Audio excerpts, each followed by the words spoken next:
To happen is the Right to Try Act needs to be amended. It needs to be adopted in every state. It needs to be adopted federally. But as they've been written, this is one from Florida.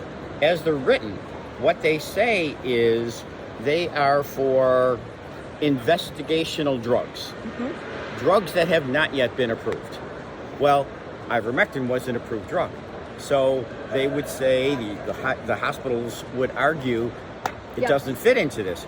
If you added these three words, or off-label, then this statute would have given those people in the hospital the right to use ivermectin. And so there are doctors like Corey who have given themselves totally for the cause. And it's not just COVID anymore. They're looking to repurpose drugs to save people. Ivermectin's been around for 35 years. It won the Nobel Prize for medicine. It never killed anybody in 40 years. Where remdesivir in its first 18 months killed 560 people. And yet that was the protocol.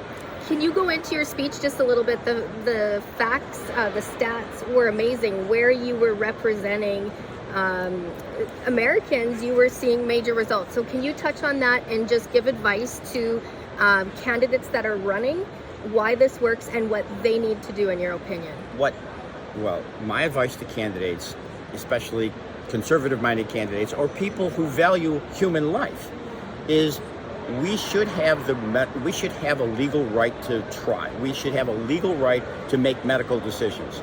In the United States today, we do not. We have the right to say no to any medication. You could say no to aspirin, but you can't demand anything you want. That is where we are at this point in time. And even in the Right to Try Act states, you can't demand medication that's been approved already, off-label medication. So look, the Attorney General in the state of Nebraska was asked to prosecute doctors who prescribe ivermectin. He does this 40-page report that you could look up. It's the Attorney General from Nebraska. He does a deep dive into what ivermectin's all about. And about using off-label drugs. He tells you that the U.S. Supreme Court has held that the use of off-label drugs is not only legal, but approved. It's practical. Even the FDA has said it. Yet, in this particular case, they fought it. So to me, this was all fought about ivermectin because they were trying to get the vaccine approved at the same time. By statute, you can't get something approved on an emergency basis if there's a reasonable alternative. They never wanted ivermectin to be the reasonable alternative. That's why they trashed it. The second reason is ivermectin was generic. No one's making money on ivermectin. It was 83 cents a pill when remdesivir is $3,000 a shot. There you go. So it's money. It's the bottom line that Big Pharma is concerned about. Hospitals are concerned about because that's where their funding comes from. So if Big Pharma touches so many, and it's all about the bottom line.